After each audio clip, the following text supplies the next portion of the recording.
In other words, the bullies are back, and they're waiting for America's response.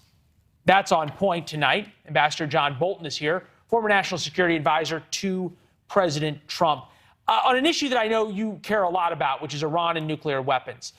Based on what we've seen over the past 72 hours, is there anything short of an Israeli airstrike stopping the Iranians if they want to bomb? No, look, I think they have been pursuing nuclear weapons for well over 2 decades. We've never seen any evidence of a strategic decision to give up the pursuit of nuclear weapons. The 2015 nuclear deal didn't slow them down in the slightest. And I think the Biden's administration efforts to get back into that deal have been a signal of weakness to the Iranians. They're taking advantage of us. They're flouting the sanctions regime. And the evidence of how nervous America's allies in the region feel, Saudi Arabia, United Arab Emirates, Kuwait, Israel, others, is part of the reason Biden is floundering around in the Middle East on this trip. It seemed to me to lack any sort of purpose or message other than to simply be there. And the White House still doesn't really have this coherent message about Jamal Khashoggi and sort of how to confront the Saudis. Here was the president today asked about calling bin Salman a pariah. Take a listen. Mr. President, do you regret calling the Saudis a pariah? I don't regret anything I said. Do you still feel that way, though, Mr. President? I just answered your question. Do I regret it? I don't regret anything that I said.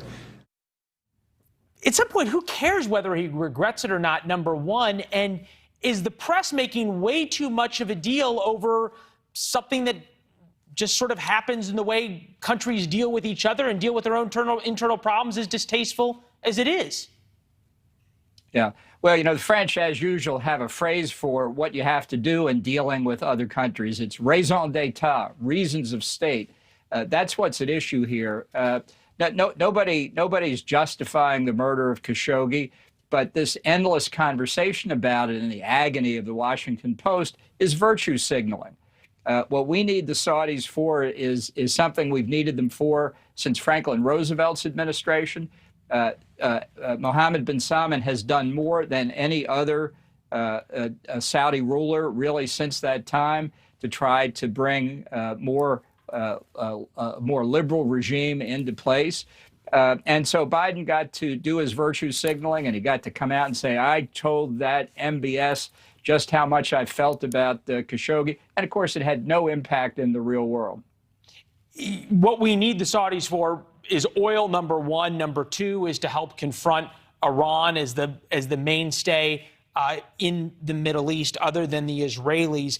You talk about Mohammed bin Salman. He was asked by Peter Alexander of NBC News, shouted about Khashoggi. Take a listen. Jamal Khashoggi, will you apologize to his family, sir? And you see the smirk on his face.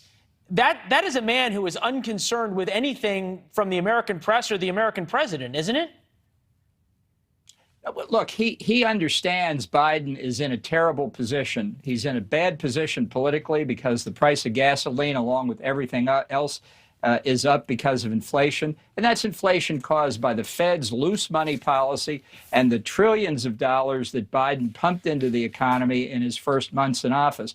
It has little or nothing to do with Russia's invasion of Ukraine, the sanctions imposed thereafter. It has to do with bad fiscal and monetary policy. Now Biden, hat in hand, has to come and say, please pump more oil. And the White House made a big deal out of announcing that the Saudis had agreed to increase their production in July and August by 50%. What they didn't announce was that Saudi agreed in OPEC to that increase last month. So nothing new came out of this trip. So the president shows up. The president shows up. He gives the photo op to MBS and says, OK, here we are, and gets nothing in return. I'm wondering if we were correct in the top to link China, Russia, and Iran together as watching this trip. Well, I think they are, and I think the world can see that we've got a president that's hopelessly lost in internal contradictions in his policies. A lot of this is driven by the obsession with climate change If you want more oil on the market to lower the price, particularly to lower the price at the pump for American consumers, then don't cancel the XL pipeline, allow more drilling on federal lands, allow more drilling offshore, produce domestically, and retail it domestically. They don't want to do that in the White House because they're afraid if the American energy industry revives, their plans for strict limits to try and achieve their climate change goals will fail. So now you have to ask the Saudis, you have to ask the Venezuelans, for God's sakes, you have to ask the Iranians to pump. Is that what Americans really want? Well, that's what's happening. We're always honored to have you here as a friend of the show.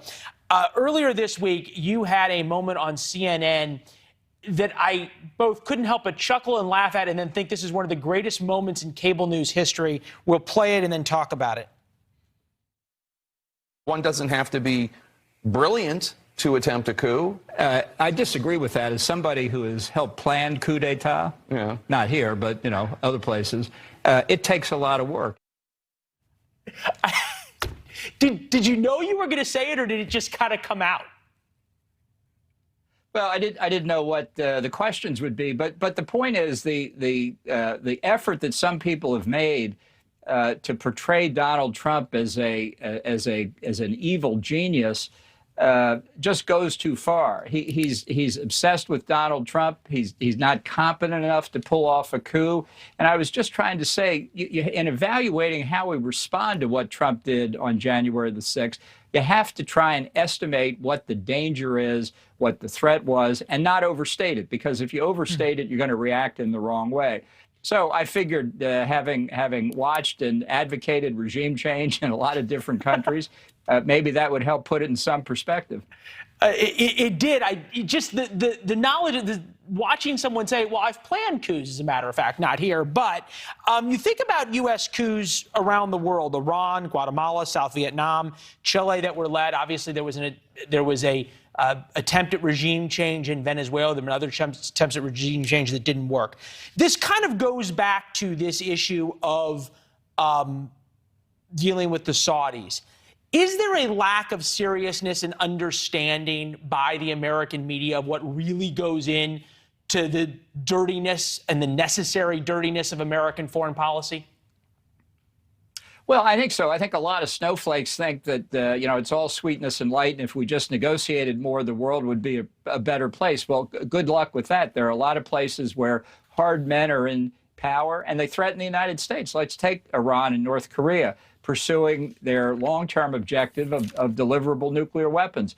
To stop them from getting that capability, to threaten our homeland, our innocent civilians, to stop them from threatening our allies, to stop them from selling that technology or nuclear weapons to terrorists or other rogue states. Is a coup d'etat to overthrow those regimes something we should be considering and planning for? Yes, indeed, to protect America and its allies. Yeah, as you point out, that is not always necessarily what looks good on the front page, whether it be what the Saudis do or what we do. That is matters of state. I won't attempt the French. It's good to see you, Mr. Ambassador. Thank you. Glad to be with you, Leland. Yes, sir. Thanks for watching. Go to newsnationnow.com to find NewsNation on your television provider. And don't forget to subscribe. Click the red button to get more of NewsNation's fact-driven, unbiased coverage.